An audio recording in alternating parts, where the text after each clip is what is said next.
anugerah dan damai sejahtera dari Allah Bapa dan dari anaknya Tuhan Yesus Kristus kiranya menyertai saudara-saudari sekalian.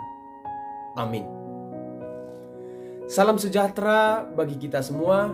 Kiranya saudara-saudari yang terkasih selalu dalam perlindungan Tuhan. Renungan harian pada hari ini, Senin 24 Oktober 2022, tertulis dalam 2 Korintus 13 ayat 4. Saya akan bacakan untuk kita semua, demikian bunyinya. Karena sekalipun ia telah disalibkan oleh karena kelemahan, namun ia hidup karena kuasa Allah. Memang kami adalah lemah di dalam dia, tetapi kami akan hidup bersama-sama dengan dia untuk kamu karena kuasa Allah. Demikian pembacaan firman Tuhan. Saudara-saudara yang terkasih dalam Tuhan Yesus Kristus, melalui pembacaan teks renungan harian tadi, hendak menegaskan kepada kita bahwa kita hidup karena kuasa Allah. Sekali lagi, hidup karena kuasa Allah. Saudara-saudara yang terkasih dalam Tuhan Yesus Kristus, ada adagim yang berbunyi seperti ini: tidak ada manusia yang sempurna. Artinya bahwa manusia selalu memiliki keterbatasan, memiliki kekurangan, bahkan kelemahan-kelemahan di dalam hidupnya. Paulus menyadari bahwa sebagai hamba Tuhan, dia juga tidak terlepas dari berbagai kelemahan dan keterbatasan, kekurangan-kekurangan di dalam hidupnya. Namun dengan tegas dia mengatakan bahwa dia hidup karena kuasa Allah. Dia hidup karena kuasa Allah. Saudara-saudara yang terkasih dalam Tuhan Yesus Kristus, Jemaat Korintus banyak yang meragukan Paulus, mempertanyakan tentang kerasulannya. Jemaat Korintus melihat kelemahan-kelemahan yang ada dalam diri Paulus. Bagaimana mungkin Paulus yang memiliki berbagai kelemahan menjadi perantara Tuhan untuk menyampaikan berita Injil kepada orang-orang Korintus? Bagaimana mungkin Paulus yang memiliki kelemahan-kelemahan dipakai oleh Tuhan sebagai pemberita Injil untuk memberitakan berita sukacita kepada orang-orang Korintus?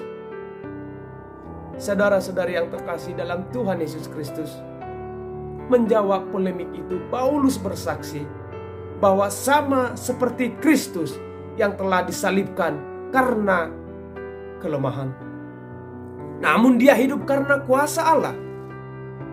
Dia disalibkan karena dosa manusia. Kristus lemah dan tak berdaya, tidak melawan saat disiksa dan disalibkan.